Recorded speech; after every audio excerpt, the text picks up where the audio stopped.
Sejam muito bem-vindas, muito bem-vindos, muito bem-vindos ao nosso canal no YouTube do blog Pássaro Liberto.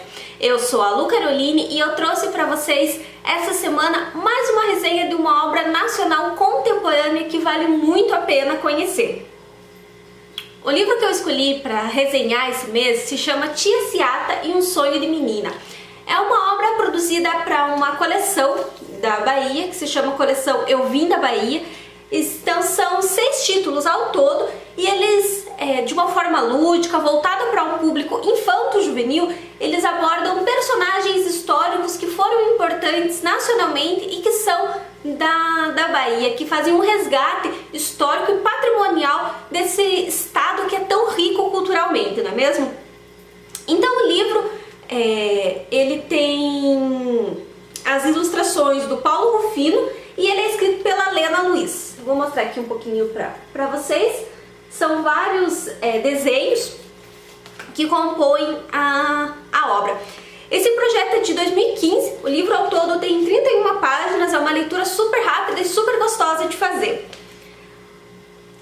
Bom, resumindo, a história conta a relação entre mãe e filha.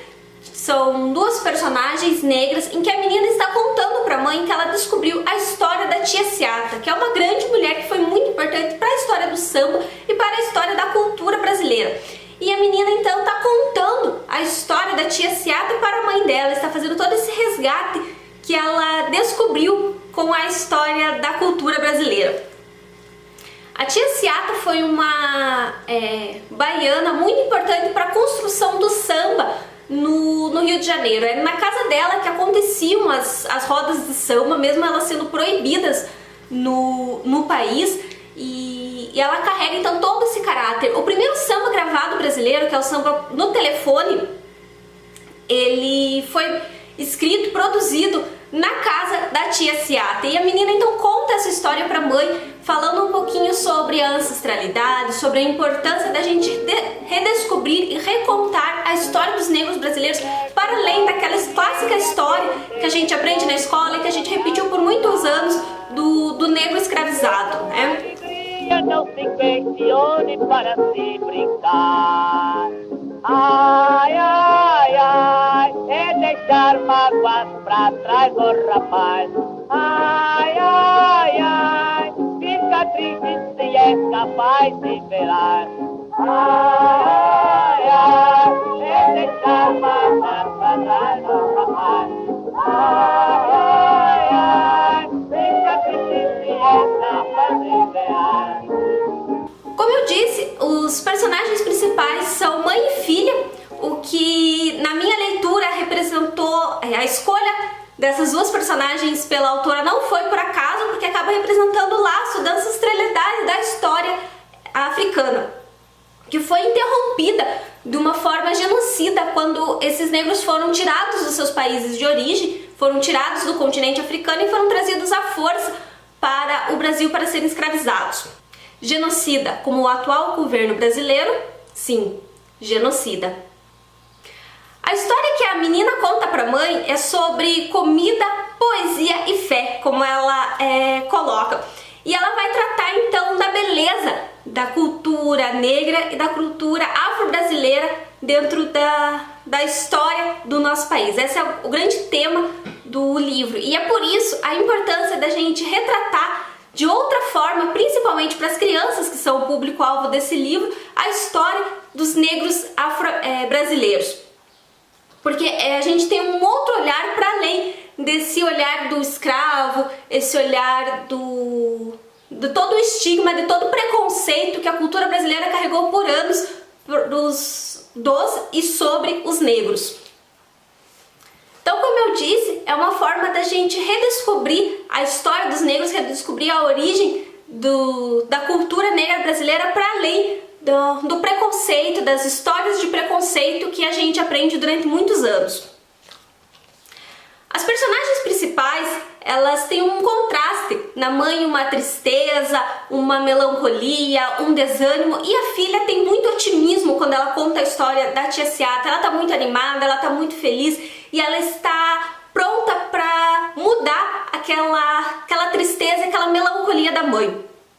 Para mim, Isso representou um ressignificar de uma nova geração que está surgindo, que está vindo, que está movimentando para quebrar então todo esse estigma, todo esse preconceito e recontar a história dos negros, não só no Brasil, como no mundo todo, e nesse caso do livro, principalmente a história da tia Seata.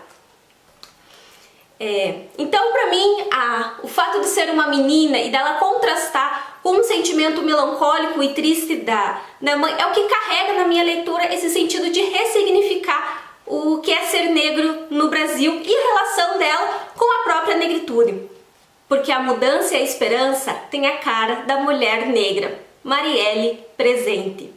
E junto com essa diferença entre mãe e filha, essa tristeza que a mãe carrega e esse otimismo que a menina traz, a mãe diz que ela se parece muito com a mãe dela. Então a menina se parece muito com a avó, que também tinha uma relação muito grande com a cultura dela.